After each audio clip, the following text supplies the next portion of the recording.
Hey folks, today we're going to be taking a quick look at an ASUS ROG Flow. This is the X16 series. This one is within the GV601R lineup, and I'll give you the full model for this exact configuration when we get to the bottom. But we're going to do a kind of a walk around on the laptop, take a look at the specs and everything, and get you all the details that you're interested in if you're in the market for this particular series. And this is a pretty nice laptop, a lot of things to like certainly, but I am going to reveal something at the end of the video that I don't like about this laptop in the short time that I've been messing around with it for this review. So stick around to the end of the video, but let's start out and look at the specs on this particular configuration. And so let me pull up some windows here. You can see we've got, this is an AMD based unit, of course, and so it's got the Ryzen 9 6900HS with the integrated Radeon graphics clocking in at 3.3 gigahertz. We've got a hefty 32 gigabytes of RAM, and that is actually going to be the high performance DDR5 RAM running at the 4800 megahertz, of course. Then this one, of course, is 64-bit. It's got Windows 11 Pro. And I think that's about all the specs on this particular page here.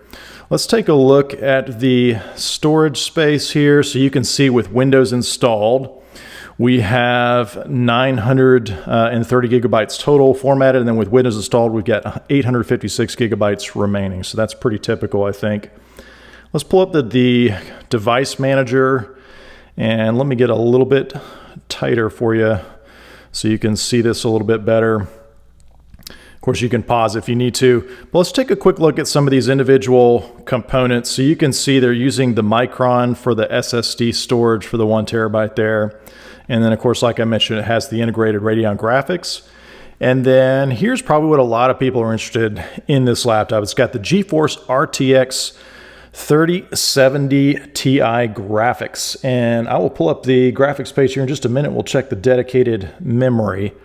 But that is definitely a reason to buy this particular unit. You can see down here we've got all the wireless adapters expanded if you're interested in those. And of course the Ryzen 9 processor, all the different threads and cores shown there. But yeah, let's take a look at the graphics and just see what it is looking like here. We'll also take a look at the native resolution. We'll hit that first since we're here.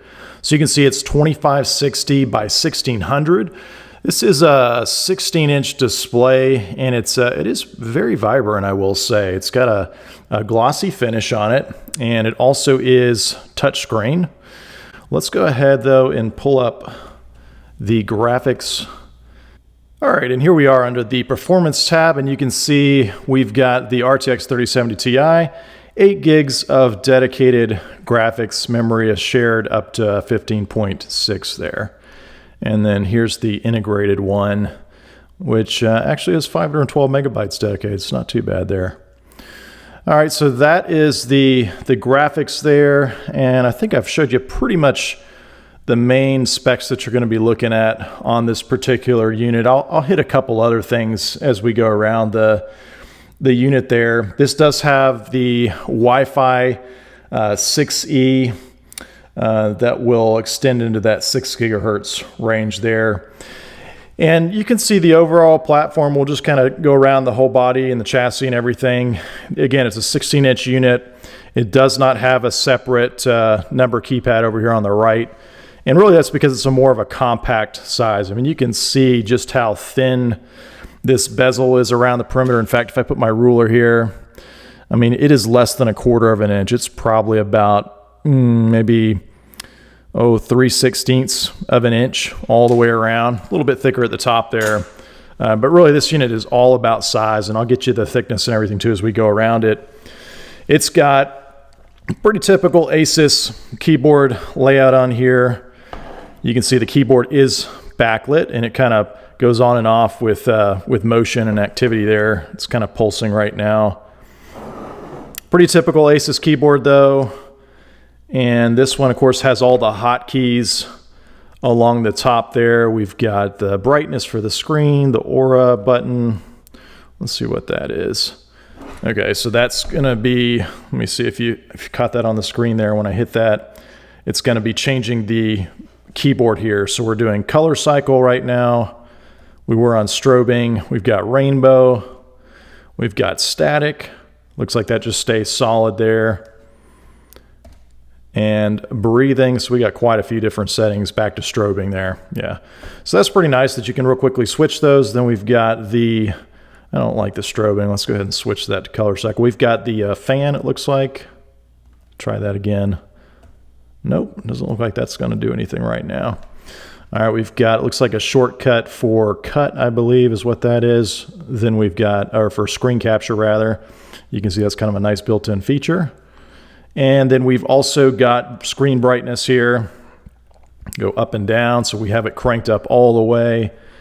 And then we've got, of course, switching for external displays there, touchpad. And then we've got a suspend airplane mode. And so, yeah, we've got the pretty standard hotkeys. And then up at the top, we've got volume, mic, and then the ROG app. Let's see if that'll launch for us. It looks like we might not have the drivers installed for that yet, but normally that's what that would launch there. All right, and then we've got a decent sized trackpad down here. I'll put the ruler on it so you can kind of get an idea. We're about 3.5 inches, almost 3.5 inches height, and then about a little over 5 inches on the width there. So it's not the biggest one I've seen, but pretty decent considering this laptop. Again, you can see, I mean, they squeezed it in there, really tight bezels all the way around there. Then surrounding the trackpad area, you've got this, it's almost like a micro print that has these ridges. It's hard to describe, but it feels like some kind of print that has been not quite embossed, but laid on top of the plastic finish here, and has actually got a pretty nice feel to it, almost some grip to it. And it kind of carries over into the trackpad, except here it's smooth. So the print here is not three-dimensional, whereas here it has some three-dimension to it. That's kind of a nice touch there. They've got the ASUS or the ROG logo over here off to the side. Of course, you've got your GeForce and Ryzen stickers off to the left there. Got some ventilation on your side of the keyboard.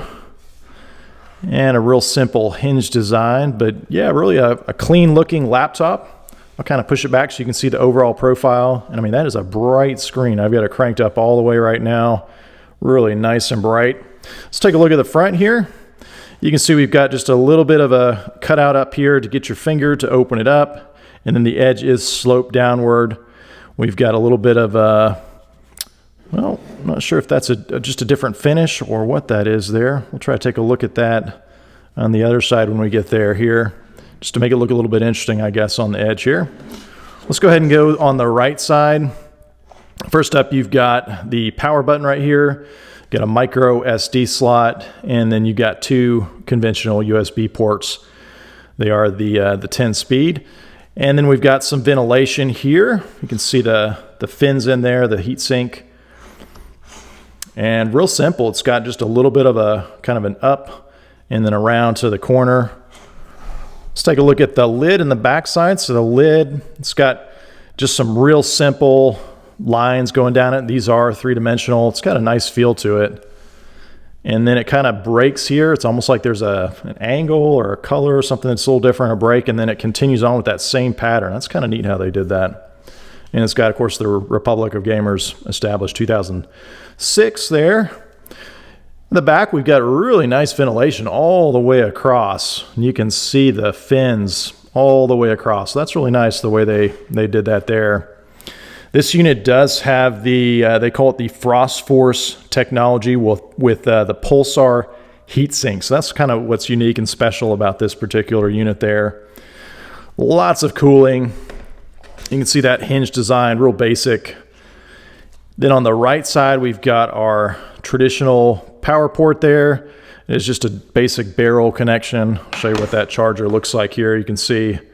So it's kind of nice so that if you lost it, it's nothing proprietary or special. This one does have looks like a 20 volt, 12 amp, 240 watt that comes with it there, and just a conventional 3-prong power cable that connects to the brick. Then next we've got HDMI port here. We've got a USB that can also, a USB-C rather, that can also double as for power or display port.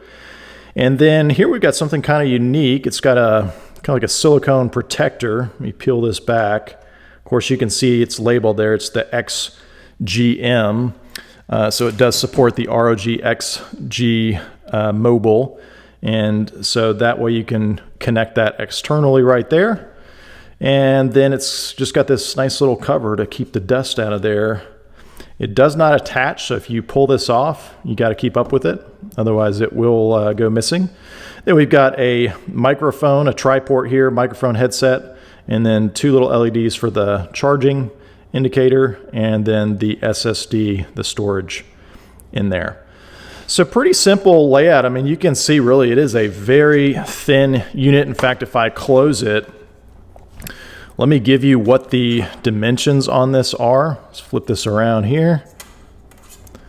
And so if I hold it right on, this is the thicker portion right here. We're looking at, I mean, barely over 3/4 of an inch. And for those who are interested in centimeters, I'll flip it around. So just over 2 centimeters, I would say, on the thickness. I mean, this thing is really thin. They did a great job of it. And I will say it's got some interesting body lines. It's not just a, flat square rectangle kind of going all the way around the edges there. Let's take a look at the bottom here. We'll flip it around. And again, I like how they put that same finish that's on the front, on the lid, on the bottom here, just to give it something interesting. Lots of ventilation again where the fans are on both sides. Again, that's that Frost Force technology with the Pulsar heatsink. Some more ventilation slots down here on the bottom. And check this out, it's got a real simple design as far as if you want to get in here and do some upgrades. You've got a total of 1, 2, 3, 4, 5, 6, 7, 8, 9, 10, 11, 12, 13, I believe 13 screws there on the bottom to remove. And I like that when they keep it simple, give you the option to get in there if you ever needed to. It's got some rubber cushions or silicone cushions on the bottom to elevate it just a little bit. Nice big beefy one on the back. And then it's got 1, 2, 3, 4 smaller ones, and then kind of a medium-sized one there on the bottom. You bring it in close if you're interested in the full model. Right there where my, right there where my thumb is, the GV601R-XS96. That's going to be this exact configuration here. And so really, I think we've hit just about all the different angles of this particular unit. I mean, really, this one, the story is all about being very compact, very small form factor, considering all things. And let me go back to one thing that I dislike about this that I noticed right away while I was actually using it, and that is the power button. So I showed that to you earlier over here on the right side, and I found personally, as I was grabbing the laptop, positioning it, it was very easy for me to, with my index finger, accidentally bump it. And of course, that'll put the laptop to sleep. So you're not going to be losing your work necessarily, but that is kind of annoying. I feel like they put it right where you're going to be grabbing it, as opposed to, some other models where they put it back on the back, here on the laptop where you're not going to be reaching it, or perhaps even up by on the keyboard trayer. So that's one dislike I have, but definitely let me know what you think in the comments below. What kind of dislikes do you have on it? What kind of likes? Maybe share 3 likes and dislikes, and I think that'll all help out the community. But I hope you found this walk around helpful. For those who don't know, JBrokers is a risk-free secondhand marketplace, and we make cash offers on all kinds of gadgets and electronics, just like this gaming laptop here. So if you're looking to sell something and you don't want to mess with the hassles and risks of eBay or Craigslist or Facebook Marketplace, definitely give us a try. 2 things that our customers love most about JBrokers is, first off, we always pay the agreed upon amount for the agreed upon item. There's no bait and switch gimmicks ever. And second, we always send out payments on the next business day after we receive your item. So definitely check us out at jaybrokers.com. That's JAY brokers.com. Thanks for watching.